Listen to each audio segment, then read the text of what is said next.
90% of the traders market में सिर्फ अपना लॉस करते हैं क्योंकि वो फेक ब्रेकआउट्स को ट्रेड करते हैं जो कि सिर्फ एक मैनिपुलेशन होती है। लेकिन अगर मैं आपको कह दूं कि आप इस मैनिपुलेशन को पहले ही आइडेंटिफाई कर सकते हो और स्मार्ट मनी की तरह ट्रेड कर सकते हो और आप इन वाले बिग मोमेंट्स को कैप्चर भी कर सकते हो, तो आज की वीडियो आपके लिए बहुत ही ज्यादा इंपॉर्टेंट रहने वाली है।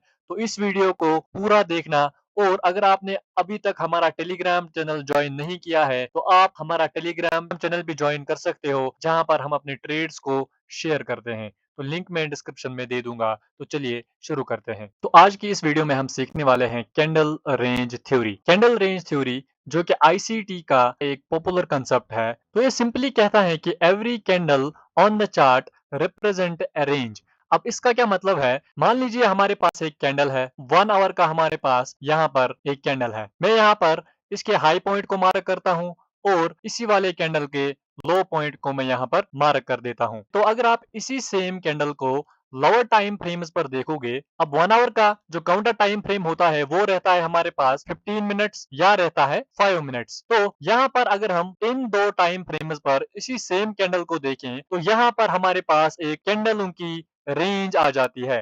तो इसी वजह से इस वाली थ्योरी का नाम पड़ा है कैंडल रेंज थ्योरी। अब कैंडल रेंज थ्योरी हमें क्या कहता है, सपोज कीजिए हमारे पास यहाँ पर एक कैंडल है और यहाँ पर इस वाले कैंडल का हाई है और यहाँ पर इस वाले कैंडल का लो है। तो कैंडल रेंज थ्योरी हमें बोलती है कि आप इस वाले हाई पॉइंट को यहाँ पर मार्क करो और उसके बाद इसी कैंडल का यहाँ पर लो पॉइंट मार्क करो। अब इसके बाद यहाँ पर ये जो रेंज हमें मिलती है इसके अंदर जो भी हमें रेंज मिलती है उसको हम कहते हैं range on lower time frames. अगर हम इसी कैंडल को लोअर टाइम फ्रेम्स में शिफ्ट करेंगे तो हमें एक रेंज मिल जाएगी। अब यहाँ पर कॉन्सेप्ट क्या रहता है कि ये वाला जो पहला कैंडल है ये आपको किसी डिसाइडर टाइम फ्रेम से लेना है। अब डिसाइडर टाइम फ्रेम्स वो टाइम फ्रेम्स होते हैं जिससे ट्रेंड डिसाइड होता है, जिससे मार्केट का स्ट्रक्चर डिसाइड होता है, जिससे लिक्विडिटी जोन्स डिसाइड होते हैं, जिससे पुल बैक्स डिसाइड होते हैं। और वो डिसाइडर टाइम फ्रेम हमारे पास होते हैं 1 डे, 4 आवर और 1 आवर। अब यहाँ पर जैसे ही आपने इस वाले कैंडल का लो मार्क कर लिया और इसी वाले कैंडल का हाई मार्क कर लिया तो उसके बाद ये वाला जो सेकंड कैंडल है ये इस वाले लो के नीचे अपनी क्लोजिंग ना करे, ये सिर्फ यहाँ पर एक लिक्विडिटी ग्रैब करें और उसके बाद जो क्लोजिंग है वो यहाँ पर इसी रेंज के अंदर दें। वो तो उसके बाद यहाँ पर एक्सपेक्ट किया जाता है कि प्राइस ऊपर जाएगा। और इसी का जो दूसरा पॉइंट है वो कहता है कि every candle has liquidity above it's high and low. तो यहाँ पर अगर देखा जाए तो इस वाले कैंडल के नीचे लिक्विडिटी प्रेजेंट है और इस वाले हाई के ऊपर लिक्विडिटी प्रेजेंट है। तो जो यहाँ पर इसका सेकंड कैंडल है ये जैसे ही यहाँ पर इस वाले लो की लिक्विडिटी लेगा, लेकिन यहाँ पर एक शर्त है कि ये यहाँ पर क्लोजिंग नहीं देना चाहिए हायर टाइम फ्रेम्स पर। यानी कि अगर आप इस वाले कैंडल को 1 डे के टाइम फ्रेम पर देख रहे हो तो 1 डे पे यहाँ पर ये वाला कैंडल क्लोज नहीं होना चाहिए। सिमिलरली अगर आप ये वाला कैंडल 4 आवर पर देख रहे हो या 1 आवर पर देख रहे हो तो उस टाइम फ्रेम पर यहाँ पर कोई भी क्लोजिंग नहीं होनी चाहिए। यहाँ पर सिर्फ एक लिक्विडिटी ग्रैब होना चाहिए और उसके बाद क्लोजिंग अंदर ही होनी चाहिए। तो सिमिलरली अगर आपको डाउन साइड के लिए देखना होगा, यहाँ पर मैं एक कैंडल को मार्क कर देता हूँ। यहाँ पर मैंने इसको इसके हाई पॉइंट को मार्क किया तो यहाँ पर मैंने इसके लो पॉइंट को मार्क किया। उसके बाद मैं यहाँ पर इसके हाई पॉइंट को यहाँ से यहाँ तक स्ट्रेच करूंगा और इसके लो पॉइंट को यहाँ से यहाँ तक स्ट्रेच करूंगा। अब यहाँ पर हमारे लिए एक रेंज बन चुकी है। तो उसके बाद जो नेक्स्ट कैंडल की फॉर्मेशन होगी वो कैसे होगी, मान लो यहाँ पर एक कैंडल की फॉर्मेशन हुई और वो इसके ऊपर गया, लेकिन यहाँ पर आपको क्या देखना है कि यहाँ पर इसके ऊपर क्लोजिंग नहीं मिलनी चाहिए। जैसे ही यहाँ पर ऊपर जाएगा इसकी सिर्फ लिक्विडिटी लेगा और यहाँ पर फिर रिवर्स होके इसी के अंदर क्लोजिंग देगा। तो उसी के बाद यहाँ पर डाउन साइड का ट्रेड हमारा एक्टिवेट हो जाता है। तो ओवरऑल ये जो स्ट्रैटेजी यहाँ पर यूज की जा रही है इसको हम कहते हैं बॉक्स ब्रेकआउट स्ट्रैटेजी। यानी कि यहाँ पर जब भी आपको दिखे कि मार्केट एक रेंज में चल रहा है और ये इस बॉक्स का ब्रेकआउट देना चाहता है तो सबसे पहले मार्केट उस डायरेक्शन में जाएगा जो कि मार्केट की ओरिजिनल डायरेक्शन नहीं होगी। ये सिर्फ एक मैनिपुलेशन होती है और सिर्फ एक लिक्विडिटी ग्रैब के लिए मार्केट यहाँ पर नीचे जाता है या ऊपर जाता है। तो उसके बाद मार्केट ऊपर जाता है और ये ऊपर की लिक्विडिटी हंट करने के लिए जाता है। तो इसी वाली स्ट्रैटेजी को हम कहते हैं बॉक्स ब्रेकआउट स्ट्रैटेजी। तो सिमिलरली इस कैंडल रेंज थ्योरी में भी ऐसा ही होता है कि जब सेकंड कैंडल पहले कैंडल की लिक्विडिटी हंट करता है और उसके बाद मार्केट ऊपर की डायरेक्शन में चला जाता है और ऊपर वाली लिक्विडिटी को हंट करने के लिए जाता है। तो अब हम कुछ रियल एग्जांपल्स देखेंगे कि मार्केट में इसको कैसे आइडेंटिफाई करते हैं और कैसे इसको ट्रेड करते हैं। ये मैंने यूरो यूएसडी का चार्ट खोला हुआ है 1 आवर के टाइम फ्रेम पर। तो अगर आप यहाँ पर देखोगे, यहाँ पर हम सीआरटी को कैसे ड्रॉ करते हैं। तो यहाँ पर हम पहले इस वाले कैंडल की बात करेंगे। हम यहाँ पर इस वाले कैंडल का हाई मार्क करेंगे और यहाँ पर हम इसी वाले कैंडल का लो मार्क करेंगे। तो उसके बाद अगर आप देखोगे, यहाँ पर जो सेकंड कैंडल है उसने सिर्फ इस वाले लेवल की लिक्विडिटी ली है और जो क्लोजिंग है वो उसके ऊपर ही दी है। तो अगर हम यही इसके काउंटर टाइम फ्रेम पर देखेंगे, तो मैं पहले इस वाले एक रेंज को मार्क करता हूं ताकि हमें पता चले कि ये 5 मिनट पर हमें कहां पर दिखेगी। तो जब हम 5 मिनट के टाइम फ्रेम पर आएंगे, तो यहाँ पर आप देख सकते हो, ये हमने इस वाले कैंडल का यहाँ पर हाई मार्क किया था और इसी वाले कैंडल का यहाँ पर ये लो मार्क किया था। तो उसके बाद आप देख सकते हो कि यहाँ पर जो 1 आवर का जो सेकंड कैंडल बना था, तो उसने यहाँ पर सिर्फ एक लिक्विडिटी हंट किया और लिक्विडिटी हंट के बाद आप देख सकते हो प्राइसेस यहाँ पर लगातार ऊपर गए, जो कि हमें पता था कि ये अब इस वाली लिक्विडिटी को हंट करने के लिए जाएगा। तो यहाँ पर हम जैसे ही देखते हैं कि यहाँ पर एक लिक्विडिटी ग्रैब हो चुका है, तो हम यहीं पर उसके बाद यहाँ पर अपना एक ट्रेड प्लान कर सकते थे। जो अपना स्टॉप लॉस रहता इसी स्विंग लो के नीचे रहता और जो हमारा टारगेट रहता वो मिनिमम 1:3 रहता और उसके बाद आप ट्रेल भी कर सकते थे। आप यहाँ पर देख सकते हो कि हमारा जो ट्रेड यहाँ पर बन रहा था वो था 1:6 के आसपास हमारा यहाँ पर ट्रेड बन चुका था। तो यहीं पर हमें और एक एग्जांपल मिली है। अगर यहाँ पर ये वाला कैंडल आप मार्क करोगे, इस वाले कैंडल का हाई मार्क करना है और इसी वाले कैंडल का हम यहाँ पर लो मार्क करेंगे। तो उसके बाद हम यहाँ इस वाले कैंडल को यहाँ पर मार्क करेंगे और इसी वाले कैंडल को हम लोअर टाइम फ्रेम्स पर देखेंगे। तो यहाँ पर आप देख सकते हो, तो यहाँ पर हमने इस वाले हाई को मार्क किया था और उसके बाद हमने इस वाले लो को मार्क किया था। अब जब हम इसको यहाँ पे देखेंगे, तो यहाँ पे आप देख सकते हो कि इसने हमारे लो को ब्रेक किया है और यहाँ पर क्लोजिंग दी है। मैंने आपको पहले ही एक पॉइंट बोला था कि ये वाला जो कैंडल है ये है 1 आवर पे, ठीक है, ये है 1 आवर पे और हम यहाँ पर अभी कौन सा टाइम फ्रेम देख रहे हैं, इसका काउंटर टाइम फ्रेम है 5 मिनट। तो 5 मिनट पर अगर यहाँ पर हमें क्लोजिंग मिल रही है तो वो हमारे लिए कोई मायने नहीं रखता है, यानी कि वो हमारे लिए इनवैलिड है। अगर यहाँ पर 1 आवर पर क्लोजिंग मिली होती तो फिर हमारा ये जो ट्रेड था ये इनवैलिड था। तो उसके बाद जब आप देखोगे कि यहाँ पर इसी वाले रेंज में मार्केट फिर से ऊपर जा रहा है, तो हम यहाँ पर अपना ट्रेड प्लान कर सकते थे।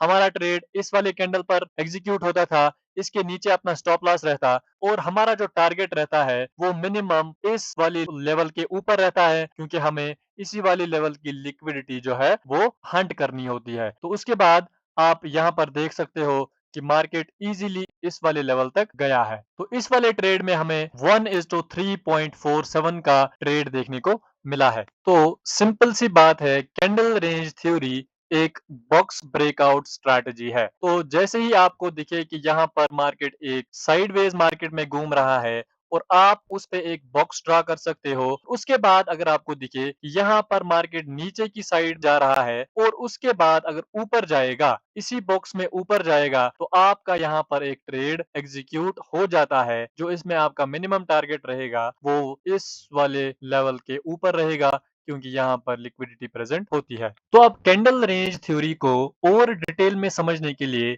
हम यहाँ पर अब सीखेंगे पावर ऑफ थ्री, जिसको हम शॉर्ट में बोलते हैं PO3। पावर ऑफ थ्री ये भी एक ICT का कंसेप्ट है। तो पावर ऑफ थ्री हमें क्या कहती है कि मार्केट में जो कोई भी मूव आता है वो कॉम्बिनेशन ऑफ थ्री मूव्स में आता है, जिसको हम कहते हैं एक्यूमुलेशन, मैनिपुलेशन और डिस्ट्रीब्यूशन। अब यहाँ पर आप ध्यान दीजिए, एक्यूमुलेशन फेज एक ऐसा फेज होता है जहां पर मार्केट आपको दिखेगा कि एक साइडवेज रेंज में मार्केट चल रहा है, ठीक है। और एक्यूमुलेशन फेज ही एक ऐसा फेज होता है जहां पर स्मार्ट मनी अपने क्वांटिटीज को ऐड करती है, फिर एक साथ अपने ऑर्डर्स को पंच करती है। अगर हम एक्यूमुलेशन फेज की साइकोलॉजी को यहाँ पर समझे, यहाँ पर आप देख सकते हो कि यहाँ पर सेलर्स आ रहे हैं, यहाँ पर सेलर्स आ रहे हैं और और सेलर्स यहाँ पर आ रहे हैं। तो ऑब्वियस बात यह है कि जो यहाँ पर सेल कर रहे हैं उनके स्टॉप लॉसेस ऑब्वियस है कि इस स्विंग के ऊपर ही रहेंगे, ठीक है। और यहाँ पर जो लोग बाय कर रहे हैं, यहाँ पर जो लोग बाय कर रहे हैं, यहाँ पर जो लोग बाय कर रहे हैं, उनके स्टॉप लॉसेस इसके नीचे प्रेजेंट होते हैं। अब यहाँ पर जैसे ही इस वाली लेवल का ब्रेक डाउन होता है, यहाँ पर रिटेल ट्रेडर्स भी अपने ऑर्डर्स को पंच करते हैं क्योंकि वो देखते हैं कि यहाँ पर ये लेवल ब्रेक हुआ है। तो यहाँ पर जैसे ही स्मार्ट मनी ये चीज देखती है कि यहाँ पर हमें बहुत सारे सेलर्स मिल रहे हैं, क्योंकि ऑब्वियस बात यह है कि जो लोग यहाँ पर अपना ट्रेड ट्रिगर कर रहे हैं वो कहाँ पर सेल करेंगे, इसके नीचे ही सेल करेंगे। तो यहाँ पर बहुत सारे सेल ऑर्डर्स प्रेजेंट होते हैं। तो स्मार्ट मनी को चाहिए लिक्विडिटी, ठीक है। तो उसी लिक्विडिटी को ग्रैब करने के लिए यहाँ पर ये वाला जो डाउन मोमेंट है ये लाया जाता है ताकि यहाँ पर स्मार्ट मनी अपने ट्रेड को एग्जीक्यूट करें। तो ये वाला जो मूव होता है ये एक एक्यूमुलेशन मूव होता है। इसमें बहुत सारे ऑर्डर्स को एक्यूमुलेट किया जाता है। उसके बाद यहाँ पर आता है फिर मैनिपुलेशन। यहाँ पर जितने भी ऑर्डर्स प्रेजेंट होते हैं वो मार्केट यहाँ पर हंट करता है और स्मार्ट मनी यहाँ पर अपने ऑर्डर्स को पंच करती है और फिर मार्केट अपना ओरिजिनल डायरेक्शन शो करता है। तो इसी मॉडल को हम कहते हैं PO3, ठीक है। पहले मार्केट एक्यूमुलेट करता है, फिर यहाँ पर मैनिपुलेट करता है जहां पर रिटेल ट्रेडर्स ट्रैप हो जाते हैं, फिर मार्केट अपनी ओरिजिनल डायरेक्शन उसके बाद दिखाता है। तो अगर आप यहाँ पर CRT में भी देखेंगे यानी कि कैंडल रेंज थ्योरी में भी देखेंगे, यहाँ पर हमें क्या करना होता है, पहले इस वाले हाई को मार्क करेंगे, फिर इस वाले लो को मार्क करेंगे। उसके बाद इस वाले कैंडल में क्या होती है, एक्यूमुलेशन होती है, ठीक है। तो ये वाला जो पहला कैंडल होता है ये एक एक्यूमुलेशन कैंडल होता है। तो दूसरे कैंडल में क्या होता है, इस वाले कैंडल में होती है मैनिपुलेशन यानी कि सिर्फ एक लिक्विडिटी ग्रैब। तो यहाँ पर भी क्या होता है, यहाँ पर भी लिक्विडिटी ग्रैब होता है। उसके बाद प्राइस जो है वो अपनी ओरिजिनल डायरेक्शन में जाता है।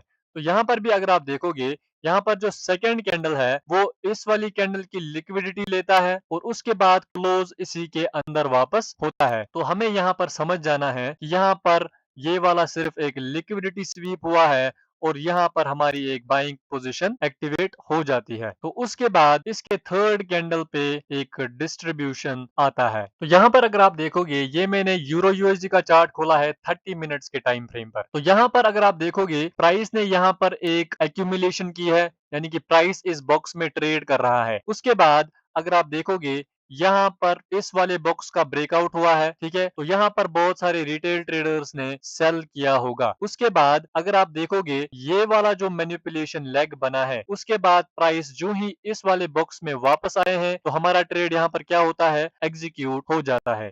इस वाले कैंडल पर अपना ट्रेड एग्जीक्यूट होता और इसके नीचे अपना स्टॉप लॉस रहता और जो हमारा मिनिमम टारगेट रहता है वो इस बॉक्स के ऊपर रहता है। तो अपना जो मिनिमम टारगेट यहाँ पर मिलता है वो मिलता है 1:2। और अगर हम इसमें ट्रेल करें तो आप यहाँ पर देख सकते हो कि हमें कितने बड़े प्रॉफिट्स देखने को मिलते हैं। तो इस ट्रेड में हमें 1:5 का ट्रेड देखने को मिला है जो कि बहुत ही बड़ा ट्रेड होता है। तो ये होता है एक्यूमुलेशन। यहाँ पर आप अच्छे से देख सकते हो कि चार्ट पर कैसे एक्यूमुलेशन होती है। ये देख सकते हो एक्यूमुलेशन हुई, फिर मैनिपुलेशन हुई और उसके बाद यहाँ पर डिस्ट्रीब्यूशन हुई है। उसके बाद ही फिर से यहाँ पर एक एक्यूमुलेशन हुई है, देखो उसके बाद ही एक्यूमुलेशन हुई है और यहाँ पर मैनिपुलेशन हुई है और उसके बाद अगर आप देखोगे उसके बाद ही यहाँ पर डिस्ट्रीब्यूशन हुई है। तो यहाँ पर अपना ट्रेड ना एग्जीक्यूट होता और जो मिनिमम टारगेट रहता वो इसके ऊपर रहता और आप अगर चाहो तो आप ट्रेल भी कर सकते थे और इसमें जो अपना टारगेट हिट हुआ है वो हुआ है 1:4। तो यहाँ पर आप देख सकते हो कि एक ही सेटअप में एक ही दिन में हमें दो ट्रेड्स देखने को मिले हैं। तो आई होप आपको इस वीडियो से